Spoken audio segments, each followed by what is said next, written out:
Hello and welcome to another FAQ from Mom and Crops.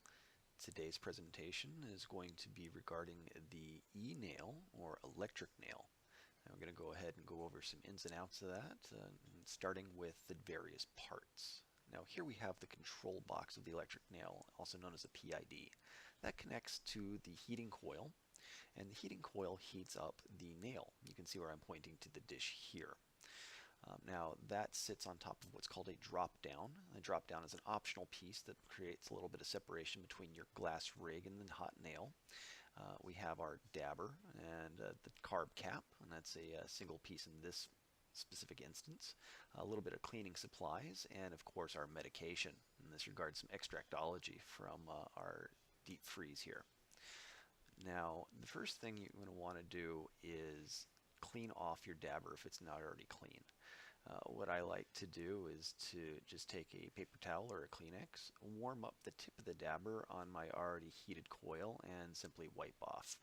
It's pretty much that simple. Once the oil's heated, it's not going to stick to the dabber or to the paper, and it's not going to rip off on there. It'll just wipe off nice and clean.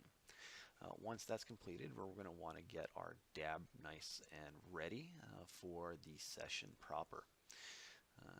Now, depending on what type you have, could be some shatter, could be some butter, could be some sap, you're going to want to do this a little bit differently. In this regard, we have a pull and snap, which is pretty average for most users.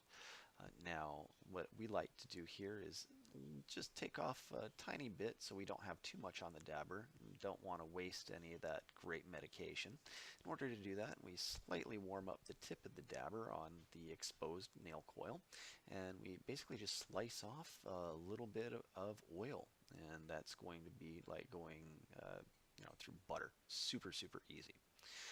Now the dabber tip might be a little bit warm, so you do want to wait a second, after which point you can stick it in there and get your dab all nice and ready. Should come off without any hitch whatsoever once you've made that cut. Now that we have that all set, go ahead and figure out what we're going to do as far as the dab. Now, the first thing you want to do is make sure that you get it in the nail dish, not in the air hole here in the center that you can see. And want to wipe that around the entire surface to ensure proper vaporization. Now, the carb cap goes on to lower the pressure on the inside and decrease the amount of temperature that you need to completely vaporize your product, as well as helping spread the oil out thinly, again helping complete vaporization. You're inhaling while you're doing this, and if you did that properly, you should have a nice tasty dab in your lungs at this point.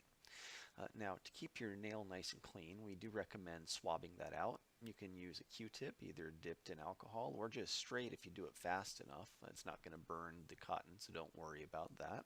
And the idea is to soak up any residuals before they start to burn on the actual nail, and create kind of an off taste. Also starts to build up some black soot and whatnot over time. That's pretty much it. You can go ahead and repeat as necessary, but hopefully this was informative, and once again, thank you very much for joining us.